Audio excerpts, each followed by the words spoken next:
We all know that to be loved is to be known. But how do you become known enough to be loved? How known do you have to be deserving of love? No one ever tells you how to get there. Are you someone who's still figuring out how to get there? So I'm going to tell you 2 stories today. I'm going to tell you the story of how I became known and the story of how I became loved. So, I'm not sure if a lot of you know this, but 5 years ago, I was on Brat TV. Brat TV is a production company that makes original shows on YouTube geared toward Gen Z audiences, as well as the following amazing meme. So much you don't know about me. Like what, are you like an axe murderer? Worse, What? I'm a gamer. If you know Chicken Girls, that was Brat TV. So I was on Chicken Girls' lesser known cousin, Charmers. It was a show about 4 teen witches, one of which was me, at a summer camp who used magic to fight off really terrifying demons and protect their camp while still managing to have time for crushes and things like that. I had my first film kiss.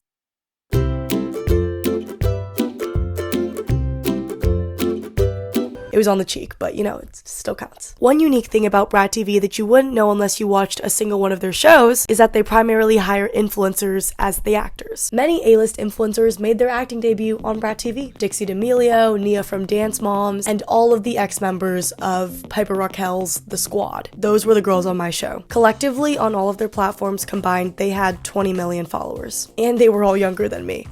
I, on the other hand, entered into the Brat TV multiverse the old-fashioned way, where I submitted a self-tape, somehow got a callback, did the callback, got the role. Before the show, I didn't know anything about influencing. I didn't even have TikTok. That sounds so crazy saying it now, but the point is, I was a complete culture shock to the girls, as they were to me. So naturally, we just didn't really get along at first, because we just didn't speak the same language. I felt such imposter syndrome. I was intimidated as fuck by these girls who were 2-3 years younger than me, some of whom are now close friends. But at the same time, I was so deeply inspired by what they did. These girls built their platforms from the ground up. They were paying adult bills by making 15-second dance videos in between camera setup. I remember the first time I appeared on one of their stories. I gained like 3,000 followers on Instagram overnight, and then I hit 10K in like a month. Growing up, my dream was always to be an actress. I had this dream in part maybe because I was in it for the craft and I wanted to act really good, but I think most of all, I just wanted to be famous. I wanted to be known. I followed this acting dream all the way to Los Angeles, to Arts High School, where I studied acting, and I'm still following it at Yale. But it isn't lost on me that regardless of what you say your motivation is, your end goal, your definition of success is defined by recognition. You know you've made it when people know who you are. Thus, Charmers made me realize something important, that there was a shortcut to help me get known. And I downloaded that damning clock app and opened up a YouTube account and began recording my life as much as possible and posting vlogs, which most of you are here for, not this bullshit, whatever it is. And I did all this telling everyone, oh yeah, I just want to document my life, record my favorite memories with my favorite people, remember and cherish the small moments of life, blah blah blah. But ultimately, it was to further this dream of being known. And I say that I wanted to be known like it's a confession, like it's something that's slightly shameful. Maybe telling you guys that I wanted so badly to be known is a bad idea, but I actually think that it isn't at all. The desire to be known is ancient. It predates TikTok, it predates Hollywood, it predates the printing press. The first 2 cavemen to ever exist had to want to be known by each other. It's in every piece of art that has ever been made. This need to reach across whatever distance exists between you and another person and say, I was here. I was real. Did you feel that? The desire to be known is natural and human. There's a philosopher, Axel Honneth, who spent his entire career studying the human need to be known. And his argument is that it's not about vanity or weakness. It is a fundamental psychological need, as basic as food or shelter. We can't develop a stable sense of self without it. Children who are not seen and acknowledged do not develop basic social communication skills. We are wired for recognition. So the problem isn't the desire itself. It's the fact that we can now measure it. I propose that being known is particularly powerful to our generation because we are the first people in history who grew up being able to put our knownness on a scale and get a literal numeric answer. Follower count, friend count, how many people came to your last birthday party. We were the first generation who could quantify belonging. In a world where everything else is constantly unstable and changing, we are bound to opt for the easily accessible and understandable metrics that spell out an easy answer of who we are, that claim to know us. The sociologist Zygmunt Bauman wrote about this, a concept he called liquid modernity. Essentially, it claims that in the past, the world used to be solid, meaning that your identity was mainly just handed to you. Your class, your religion, your socioeconomic status, your community, your role within that community, you knew exactly who you were because the structure told you. That sounds limiting, right? And it was. But it also meant that you were solid, that you didn't have to constantly construct yourself. You knew who you were and who you would likely be for the rest of your life. What happened between then and now, Bauman says, is that civilization developed and these structures slowly dissolved. The old certainties melted and in their place was unlimited freedom, which sounds exciting, right? But with this freedom comes a price, a specific kind of anxiety. As they say, the anxious generation. Because now identity isn't something that you have. In fact, it is pointedly something that you don't have. It's something that you have to build and rebuild every single day. In liquid modernity, identity becomes a site of constant tension and struggle. A forced globe, a taste profile update. Also, in this liquid world, the original old-fashioned foundation, yeah, remember her? She hasn't fully dissolved. In fact, it's probably the only thing left of the solid world. The supposed free-for-all exploration of identity goes hand in hand with the strict rules of consumer society. You can only choose an identity that you can afford. You don't discover yourself, you purchase yourself, you curate yourself, and no one's gonna give you the money to just discover who you are. You had to bring it from home. That doesn't sound very fair, does it? So what we can say is that the desire to be known is valid. It's not the problem. It's just that the knownness measurement method that we're using right now just isn't the real thing. And here's how we know that it's not the real thing. We have a literal loneliness epidemic. Our generation is statistically the loneliest generation recorded in history. Holy shit.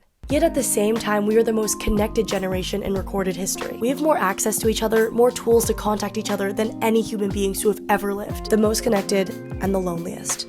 At the same time, all of this is not a coincidence. We're mistaking knownness for something that it isn't. We have collective fake knownness syndrome. So what is the real thing? Lucky for us, Harvard has been running a study on this since 1938, the longest happiness study ever done, 85 years and counting, tracking thousands of people through their entire lives. And after all of that data, all those decades, the conclusion is almost embarrassingly simple. The single best predictor of our long-term happiness and health is the quality of our relationships, our close relationships. They act as a literal health supplement, helping to delay physical and mental decline. They are better predictors of longevity than even social class, IQ, or genes. There was this nurse, Bronnie Ware, who in the mid-2000s spent years sitting with people in the last week of their lives. And she would write down what they said, what they regretted, what they wished they'd done differently. She eventually published the 5 most common ones, and I want to read them to you guys. The number 1 regret was I wish I had had the courage to live a life true to myself. Number 2 was I wish I hadn't worked so hard. Number 3 was I wish I'd had the courage to express my feelings. Number 4 was I wish I had stayed in touch with my friends. And number 5 was I wish I had let myself be happier. The things that we spend so much energy on, our social standing, our image, they didn't show up,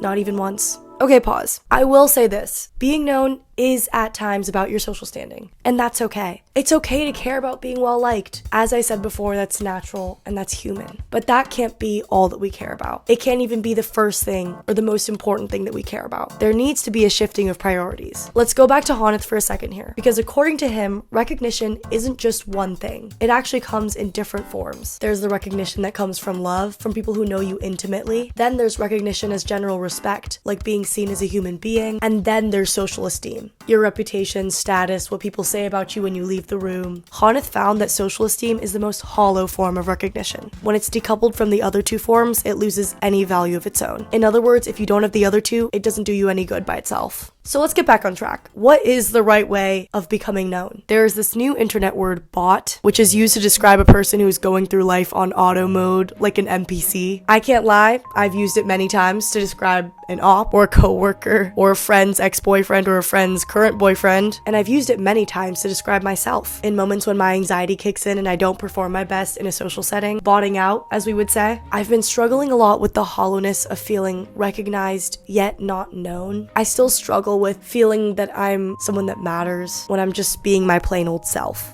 But there are certain people who make me feel like I can just bot out around them. Like I can be as NPC, as cringy, as stupid as I want, and they won't judge me. They'll still see me for who I am. In fact, it's not even that I can bot out around them, it's that I'll never bot out around them because they've already accepted me for who I am. I don't need to put on any performance because I know I'm already not a bot to them. To them, I have the innate characteristic of being a real person. For example, I remarked to my boyfriend after a particularly wonderful and deep deep conversation that we had. Oh my god, I'm so glad that we're not bots. We are people who think and feel deeply and have meaningful things to say about the world to each other. But then it dawned on me that this is not at all specific to me and my boyfriend, nor is it specific to me and my best friend, or my mom, or my brother. No one is a bot to their person. We all have that person, that set of people that make us feel awesomely, beautifully real. And we need to lean into that, to pour your heart and soul and energy and love into those relationships, because that is what makes you real. There is a hunger right now for realness. And I think that's actually a good sign, because you can't be hungry for something that you've never tasted before. The fact that we feel this absence, this loneliness so deeply means that we know what the real thing feels like. The relief of being with someone who makes you real, who knows you better than you know yourself, who needs you to be nothing more than what you already are. We know what we're looking for. We just have to remember to keep reaching for the right thing. I hope you enjoyed, and don't forget to give it a like and subscribe. I'll see you guys in the next one. Bye!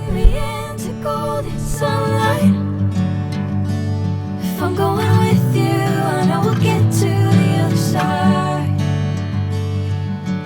Sinking in, I know this feels right. Catching a breeze like